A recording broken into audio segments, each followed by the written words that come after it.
بسم الله الرحمن الرحیم. السلام علیکم ورحمت الله وبرکاتہ.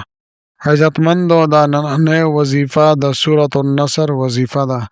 دا داسې بهترین سورت مبارکه ده چې د دې په ویلو سره الله جل شانه د خیر فیصلې را نازلوي. دا رنګې چې څوک هم د دې ورد کوي وظیفه کوي د الله جل شانه مدد او نصرت هغه طرف ته متوجه کیږي. او چې څوک د دې دا وظیفه کوي نو د الله جل شانه غیبی مدد فوراً د انسان طرف ته متوجه کیږي. زما عزتمندو دا ډیره مختصره وظیفه ده مګر ډیره تیزترین او سرکونکې وظیفه ده. د الله جل شانه مدد او نصرت فوراً بنده طرف ته متوجه کیږي. زما عزتمندو سورة النصر د قرآن پاک په آخري سورتونو کې یو سورت مبارکه ده. په دې سورت مبارکه کې د اسلام د غلبې او د فتح بشارت ده. زما عزتمندو د چا څه حاجت وي او دغه حاجت د لوی نه لوی ولې نه وي، داسې حاجت وي چې ناممکنه حاجت وي. د ناممکنه مطلب دا چې د ستا په وهم او ګمان کې هم نه راځي چې دا حاجت به مې پوره شي، یا د ستاسو څه پریشانی وي نو د دې حاجتونو پریشانو د ختمولو دپاره دا ختم انتهایی مفید دی. زما عزتمندو دا نن چې کومه وظیفه ده نو دا د الله جل شانه د مدد وظیفه ده چې په کوم یو کار کې هم مدد غواړئ نو الله جل شانه به ضرور د ستاسو مدد کوي. زما عزتمندو د دې وظیفې ویلو نه مخکې یو څو خبرې زه تاسو ته عرض کول غواړم. هغه دا دي چې یو کس دی هغه دا وایي چې زما کور نه خرڅېږي او زه خپل کور خرڅول غواړم، که خرڅېږي ما نو کمه بیه باندې خرڅېږي. نو زما عزتمندو دا ختم دا وظیفه ورته تاسو کوي انشاءالله تعالی د ستاسو کور به الله جل شانه په ښه بیه باندې او په ښه نرخ باندې خرڅ کړي. دغه رنګې زما عزتمندو د ستاسو د کاروبار او د روزګار مسله وي انشاءالله تعالی دغه کاروبار روزګار به الله جل شانه مخ په ترقۍ باندې روان کړي. د ستاسو په کاروبار روزګار کې به الله جل شانه خیر او برکت واچي. یا زما عزتمندو د ستاسو کاروبار روزګار نشته، الله جل شانه به تاسو ته بهترین د نفع والا کاروبار ته نصیب کړي.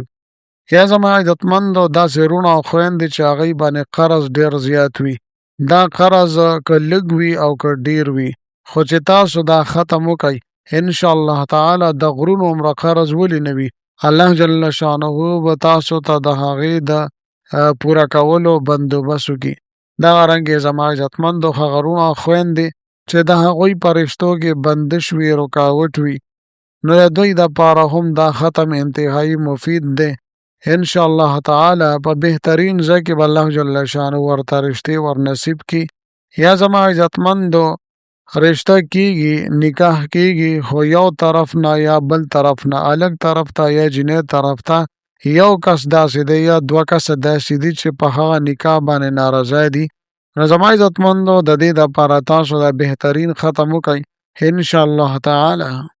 دا کوم کسان چې انکاري دي د دې زړونه به هم الله جل شانه مایله کړي او دی به هم د دې رشتې دپاره خپله رضامندي ښکاره کړي.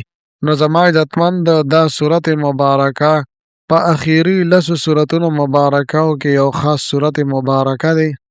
هغه صورت مبارکه زما عزتمندو دا دی: اعوذ بالله من الشیطان الرجیم بسم الله الرحمن الرحیم اذا جاء نصر الله والفتح ورأيت الناس يدخلون في دين الله افواجا فسبح بحمد ربك واستغفره انه كان توابا.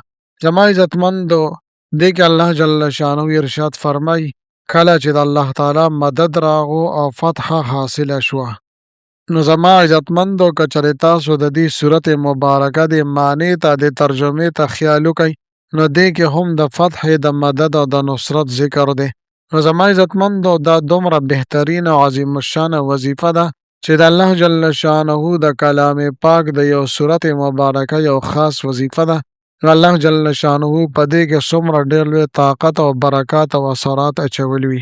زما عزتمندو د دې وظیفې مکمل ترتیب او طریقه کار زه تاسو ته بیانوم.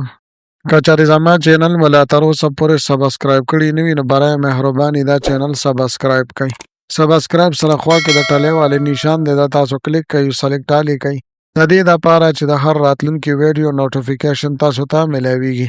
زما عزتمندو زما د حوصله افزایي دپاره ویډیو ضرور لایک کړئ او لاندې کامنټ کې تاسو ماشاء الله سبحان الله جزاک الله یا د دې په شانتې نور ښکلي الفاظ منشن کوي ولیکئ دې دپاره چې ما له حوصله افزایي ملاویږي او نور ډېر ښکلي وظایف زه تاسو ته په دې چینل کې راوړم. زما عزتمندو دا وظیفه تاسو پوره توجه او دھیان سره وکئ. دغه رنګې زما عزتمندو د دې وظیفې دپاره اودس چردام ډېر زیات لازمي او ضروري دي. بغیر اودس نه تاسو دا وظیفه دا عمل نشئ کولی.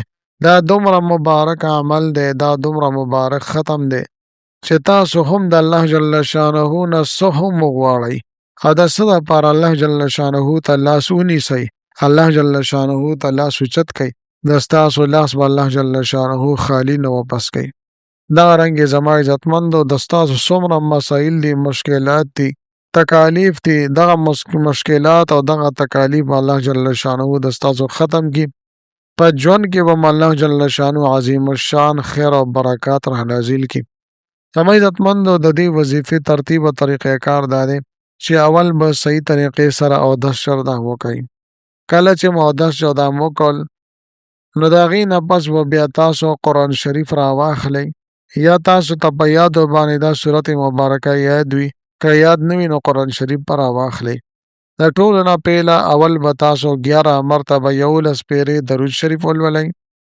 بیا به دا صورت مبارکه بسم الله الرحمن الرحیم سره یعنی بسم الله الرحمن الرحیم اذا جاء نصر الله والفتح ورأيت الناس يدخلون في دين الله أفواجا فسبح بحمد ربك واستغفره إنه كان توابا. نو زما عزتمندو دا به 300 او 14 پیرې ولولئ یعنی 14 د پاسه 300 پیرې 313 مرتبه به د صورت مبارکه سره د بسم الله ولولئ او په آخره کې بیا 11 مرتبه یعنی 11 پیرې به تاسو درود ابراهیمی یعنی اللهم صل علی محمد وعلى آل محمد تر اخره پورې به دا ولولئ. بیا به د الله جل شانه په دربار عالیه کې لاسونه پورته کئ ډېر په عاجزۍ سره په منت او زارۍ سره په جلا او ګړګړا سره پوره توجه او دھیان سره خشوع وضو سره د الله جل شانه نه به د خپلو مسایلو حل طلب کئ. انشاءالله تعالی دا داسې وظیفه ده چې د الله جل شانه غیبي مدد به تاسو سره شامل حال شي. د ستاسو کومې مخې بندې وي تاسو باندې بندش وي رکاوټ وي یا تاسو ته فتح کامیابی او غلبه نه ملاویږي انشاءالله تعالی هر یو کار کې به الله جل شانه تاسو ته ترقی کامیابی او کامرانی در نصیب کې. لہذا زما عزتمندو دا ډېره بهترینه مجرب وظیفه ده په خپل هم وکئ خپلو وروڼو دوستانو سره هم د صدقې جاریې په نیت سره شیر کئ. ملاویږم به تاسو سره بلې ویډیو کې بلې وظیفې سره تر هغه وخته پورې مالی اجازت راکئ د لوی الله په امان.